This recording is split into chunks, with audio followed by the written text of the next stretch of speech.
అలాగే తులారాశి వారికి ఈ వారం ఎలా ఉందంటారు? తులారాశి వారికి శ్రేష్టమైన కాలం గోచరిస్తోందండి. 6 గ్రహాలు యోగిస్తున్నాయి. 3వ రాశిలో చంద్రుడు, 4లో బుధ శుక్రుడు, 9లో గురువు, 6లో శని, ఏకాదశంలో కేతువు. శ్రేష్టమైన శుభప్రదమైన కాలం కొనసాగుతోంది. అదృష్టం వరిస్తుంది, అభీష్టాలు సిద్ధిస్తాయి, సత్వర విజయాన్ని పొందుతారు. మీ వల్ల కొందరికి మేలు జరుగుతుంది. త్యాగ నిరతితో ముందుకు సాగండి. ఆ మేలు మిమ్మల్ని రక్షిస్తుంది.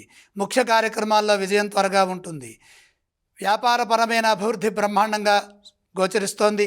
సమయస్ఫూర్తిని ప్రదర్శిస్తారు. అధిక లాభాలు గడించడానికి కాలం ఎంతగానో సహకరిస్తుంది. విజ్ఞానవంతమైన మార్గంలో ముందుకు సాగుతారు. నిరంతర సాధన పనిచేస్తుంది. ఆర్థిక అంశాలు అనుకూలంగా ఉన్నాయి. పెట్టుబడులు విశేషమైన లాభాన్ని ఇస్తాయి. ఉన్నదానిని జాగ్రత్తగా సద్వినియోగం చేసుకుంటూ నూతన ప్రయత్నాలు చేస్తే పలు మార్గాల్లో ధనాదాయం లభించే వీలు కలుగుతుంది. భవిష్యత్తు శుభప్రదంగా ఉంటుంది. మంచి నిర్ణయాలు తీసుకోవడం ద్వారా త్వరగా గుర్తింపు వస్తుంది.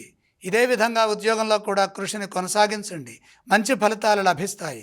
ఆశయం నెరవేరుతుంది. ఆత్మవిశ్వాసం ఆనందాన్ని ప్రసాదిస్తుంది. శుభవార్తలు వింటారు. ప్రశాంతమైన జీవనం కొనసాగుతుంది. ఈ రాశి వారు ఏ స్తోత్రం పఠిస్తే బాగుంటుందంటారు గురువుగారు? తులారాశి వారు కనకధారా స్తోత్రం చదువుకోవటం ఉత్తమం. ఇక ఈ రాశి వారు ఏ ఆలయాన్ని సందర్శించాలి?